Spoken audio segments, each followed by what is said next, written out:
What type of individuals respond to omens? All right, that is the question for today. That's the question for number 91 on the list of the 144 fractal faculties of the Tree of Life. If you'd like to refresh yourself on your Tree of Life understanding, just watch my video called Tree of Life, an Introduction. And you can also click the link in the description if you'd like to get a free copy of my guide to the 144 fractal faculties, which is kind of like an abstract of each one, a few sentences just quickly describing each one. And it's very useful if you're going to watch my videos because it gives you the opportunity to kind of compare and contrast, reference back, and kind of see the whole picture all at once while I'm just doing one of the 144 in each video. It can be a little bit confusing, and so I'm making this free offer just to make it a little bit easier going, because I know that this subject is not all that easy inherently. But there are great rewards on the other end. If you can kind of learn the tree, it makes learning just so much easier learning other subjects. So if you can bear through and persevere and get your Tree of Life in order, then it becomes a lot easier to learn other subjects. So just click the link in the description if you'd like to be on your way. Okay, now we're looking at number 91 today. The Tree of Life is right here, and you can recall that the Tree of Life is, for these purposes, a map of our consciousness. And each one of these circles or spheres, there are 12 of them, which includes the abyss and the zero above the tree. Each one corresponds to one of our faculties of consciousness, or our capabilities of consciousness, our potential of consciousness. These are, each one is something that we are able to kind of unlock or to tap into. Some of them, as we go up the tree, it becomes harder and harder to untap them. Most people, all people have the 10 open. The vast majority of people have the 9 open, and then from there on, it becomes fewer and fewer and more and more rarefied as we go up the tree, to the point where I don't know if there's a person on Earth that has all of them open. I certainly don't. But I'm still trying to present this to you, so it is a little bit difficult, and I get confused sometimes, so please have some tolerance for the difficulty of the subject matter, and that I'm not totally infallible with it, but I'm just doing the best I can, and I'm just trying to pass on a treasure to you that you might be able to contribute as well to. This has always been intended to be kind of a crowdsourcing project that I'm just more or less the organizer of, and other people can share their experiences here, and hopefully between all of us we can kind of figure this out so that it becomes really the foundation for 21st century pedagogy.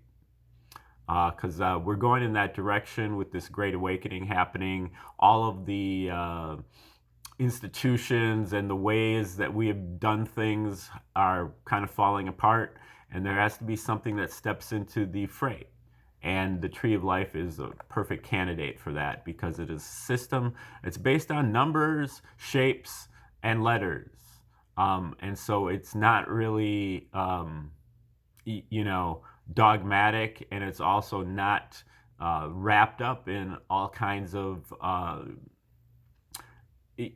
stuff that can be easily co-opted and propagandized. It's hard to propagandize the multiplication tables or the alphabet. There's numerology and there's gematria and so on, but that's kind of a step beyond this. Okay, so now for number 91, what we're really looking at is the abyss here. So we're centered today in the abyss, and as I said, each one of these 12 faculties is a faculty of consciousness. The abyss corresponds to the faculty of our psychic powers, and this generally includes two aspects: psychic receptivity and psychic heat. And it has to do with magnetic charges, which in real life are basically known as omens or synchronicities or uncanninesses, things that buck the trend of probability, things that stick out in your mind as being very anomalous, very strange, very weird. What are the chances that that would happen? That's a typical reaction. Now, when something like that happens, we use our psychic receptivity to say, hey, this is something important that I should be paying attention to.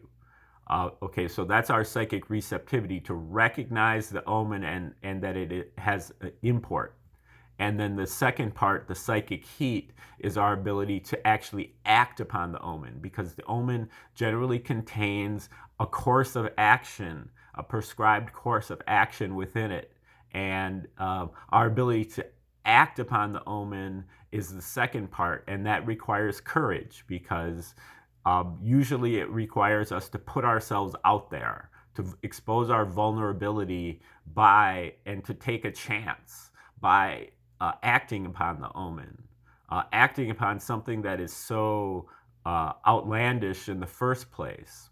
So those are the two aspects: psychic receptivity and psychic heat, responding to an omen. Okay, now the second part of this is to go from the 12 different aspects of consciousness to the 144 fractal faculties. Now, to do that, we're basically going to the second power. 12 times 12 equals 144. So what we do is we take the whole tree and we shrink it down to the size of just the sphere. And we apply the whole tree to each sphere. 12 here, 12 here, 12 here, 12 here, 12 here, and so on, for a total of 144. So basically, we're putting the whole tree here on the abyss. So break down the abyss to its mini 10th sphere, and a mini 9th sphere, and a mini 8th sphere, and a mini 7th sphere, up to today, number 91, which is a mini 4th sphere within the abyss. So we're looking at the 4th sphere within the abyss. Now, what does the 4th sphere correspond to? You may recall the 4th sphere has to do with cosmology. It has to do with our sense of law and order, universal law, universal love, universal language. These are the faculty. This is the faculty that's opened here, our sense of law and order, and being able to understand cosmologies, how all things in the universe fit together into this grand symphony that the Chinese call the Tao. And this is being able to tune in inside, go inside, and being able to understand how these things work implicitly, but at the same time doing voluminous amounts of study and research to figure out how people in the past, ancient and modern, have understood cosmology, and to kind of put it all together and syncretize it or synthesize it. Those synthesis and syncretism are both aspects of the 4th sphere. To put things together based on their function, on their internal characteristics, on their abstract characteristics. So all those things go into the 4th sphere, and we're imagining the mini 4th sphere within the abyss. So those two aspects, the psychic heat and receptivity, along with the sense of law and order, that goes into number 91, which is called paramagnetism, or paramagnetic. Stage number 91, that's para, P-A-R-A. Not to be confused with ferro, F-E-R-R-O, which I'll also be mentioning here and which is also part of the abyss and part of the magnetic structure. But paramagnetism, stage number 91, is about the tendency of some atoms and molecules to align north and south, parallel with the external magnetic field, after acting in response to the omen. Paramagnets tend to move to the stronger parts of the field, easily come under the influence of a strong magnet. Magnetism used to be thought of as a rare condition, but that is because we only knew about ferromagnetism. Really, magnetism is a universal property of matter, but that some magnetism is much weaker and harder to detect than ferromagnetism. Paramagnetism, along with diamagnetism, are the two weaker forms of magnetism. Paramagnetism is stronger than diamagnetism, but much, much weaker than ferromagnetism. And this is because it utilizes 3 dimensions, that the charge has to be distributed over 3 dimensions rather than only 2 dimensions, as in ferromagnetism. Diamagnetism and paramagnetism are more fundamental than ferromagnetism. In fact, ferromagnetism is really just an extreme form of paramagnetism, but it gets more attention because it is so much easier to detect. Paramagnetism is complicit magnetism. Most electropositives are paramagnetic, the left side of the periodic table, with some notable exceptions. Oxygen, for example, is paramagnetic, but not boron or beryllium, which are diamagnetic, for example.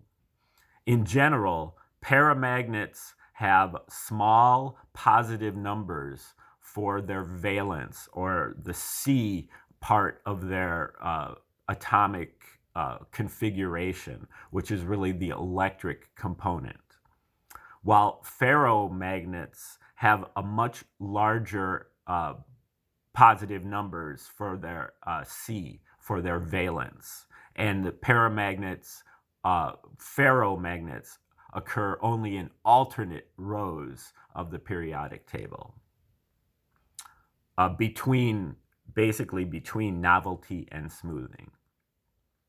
Electropositives are attracted by ferromagnets, which are permanent magnets. Paramagnets reorient to align with the north-south orientation of the external field, or the ferromagnet. Once paramagnets recognize the omen, or the external field, or the ferromagnet, they act upon it. Paramagnetic atoms align and move to the stronger parts of the field, while diamagnetic atoms run away to the weaker parts of the field. If the paramagnet can align closely, it also becomes a permanent magnet by induction, or a ferromagnet by induction. The disruptive nature of heat lowers paramagnetism. Heat lowers but does not eliminate paramagnetism, while too much heat actually eliminates ferromagnetism. And these ferromagnets that are subject to too much heat, they revert to becoming paramagnetic. So paramagnets have the coolness that is needed for us to be receptive to the omen or the field, suggesting that paramagnets represent psychic receptivity, while diamagnetism does not recognize the omen consciously. The paramagnet recognizes the omen and aligns, but in order to respond, it must sufficiently align its domains, its magnetic domains, and become a permanent magnet itself. All right, that is number 91, the fourth fractal of the abyss, and that is called a paramagnetism. It brings up a number of questions that I still have about this particular fractal, and about kind of distinguishing between psychic heat and psychic receptivity. The paramagnet clearly has the psychic receptivity, but what is it that triggers the psychic heat? Is it this paramagnetism or not? Because paramagnetism and paramagnetism is dependent on heat, on a lack of heat. So I'm having trouble understanding how that could be then psychic heat if it's actually corresponding to lack of heat. But it's possible that it could be what you call anti-ferromagnetic, which actually is coming up later here, number 96. So those are questions that I have, and if anybody has suggestions, I'd love to hear them, because I've been kind of grappling with this particular set of questions for a while.